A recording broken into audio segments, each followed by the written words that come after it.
اعوذ باللہ من الشیطان الرجیم بسم اللہ الرحمن الرحیم. ګرانو کتونکو یو ځل بیا زمونږه د سوال جواب پروګرام د شریعت په رڼا کې تاسو سوال جواب ستاسو سره په سکرین باندې مخامخ یم. الہ العالمین د اوکا چې مونږ تاسو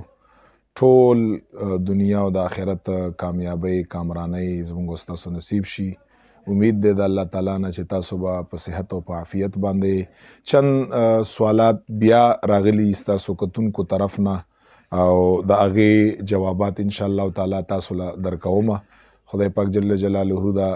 زمونږ دا ویل تاسو کتل اوریدل په خپل دربار عظیم کې قبول او منظور کا. کوشش وکړئ ګرانو کتونکو چې دا څومره سوالات دي د زما تاسو په خپل باندې واورئ او مخکې خلکو سره یې شیر کړئ چې دا کومو خلکو سوالات کړي دي چې هغوی ته د خپل جوابات ستاسو د شیر په ذریعه باندې ورسي. ګرانو کتونکو زموږ نه په نن دغه پروګرام کې 4-5 سوالات دي، هغه زه کومه جوابات یې کومه. اول نمبر سوال چې کوم شوی دی هغه سوال دا دی،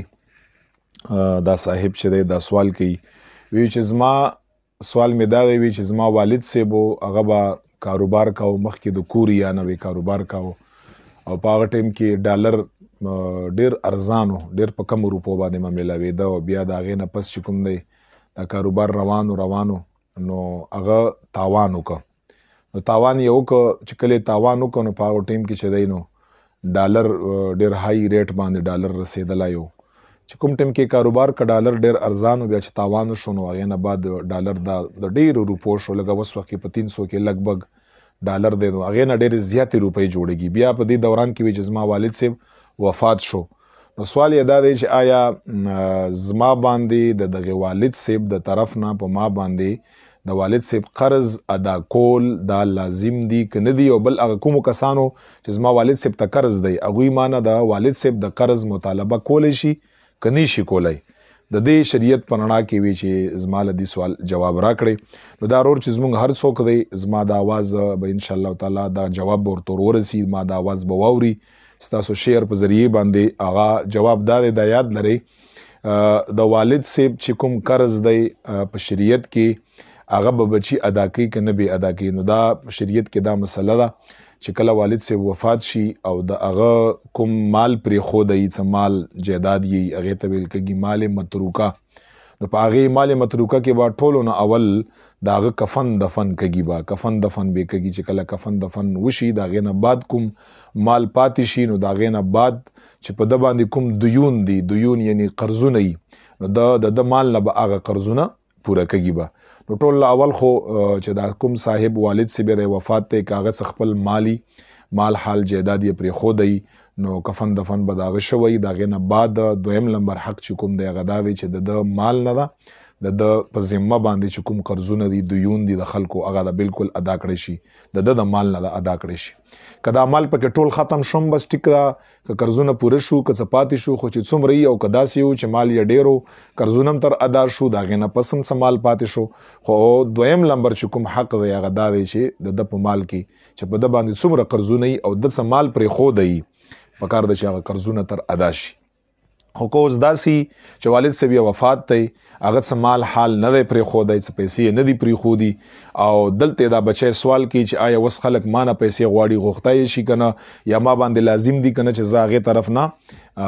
چې دی دا قرض ادا کړم. نو ستا دپاره جواب دا دی د مسلې چې د والد صاحب د طرف نه چې کوم قرضونه دي ستا په والد صاحب باندې په تا باندې ادا کول بالکل لازم نه دي. بالکل دا یاد لرئ چې د چا په والد صاحب باندې قرض وي هغه بچي نه نشي اصولولی، نه هغه له شریعت دا اختیار ورکړی دی چې ته لاړ شه او بچي نه په زور باندې هغه اصول کړه، او نه په بچي باندې شریعت دا خبره لازم کړې ده چې ته د والد صاحب طرف نه قرض ادا کړه خامخا. نو بالکل په تا باندې شریعت طرف نه هېڅ زوره نشته چې ته د والد صاحب طرف نه خامخا قرض ادا کړه، یا هغه کسان تا پسې راځي او هغه تا ته چې ته به موږ له په زور باندې قرض راکړي ځکه چې دا ستا والد صاحب ته بچی نه هغوی ته دا څه جواز جوړېږي چې تا نه دا قرض په زور باندې اصول که. ها بهتره خبره دا ده، استحسان دي ته ویل کېږي، هغه ستا والد صاحب دی که ستا وس دس کې وي ته خلاصولی شي وله نو خلاص یې کړه وله ښه خبره ده. امید دی چې انشاءالله هغه ته به خدای پاک د هغې قرض خامخا عفو وکړه چې کوم د هغې په ذمه باندې و. استحسانا یې خلاص کړو لخه خبره خو که تا په وس کې نی تا په دس کې نی ته نشه خلاصولی نه په تا باندې لازم د شریعت ته طرف نه تا نه هغه کسان چې دی غوښتی شي بلکې د دام په سوال کې ویلي چې کوریا هلته به چا سره څه معاملاتو هغه کوریا والا دام قانون دی چې په پلار باندې قرض وي نو هغوی قانون دا دی چې دا قرض چې پلار یې وفات شي نو بیا یې بچي نه اخلي نو دوی ویلي چې آیا دینه موږ څه فایده اخیستی شو بالکل دا شریعت خبره هم ده ښه خبره ده فایده واخلی تر چې کوریا والا کسان یې تاسو ته معاف کوي نو دا خو نور هم ښه خبره ده او که نه معاف کولی هم په تاسو باندې د پلار د طرف نه قرض ادا کول چې تاسو وس کې نشته تاسو سره مال نشته نو ادا کول په تاسو باندې لازم بالکل نه دي او که پیسې ورسره استحسانا یې ادا کوئ ادا یې کړئ نور شریعت د طرف نه په تاسو باندې لازم نه ده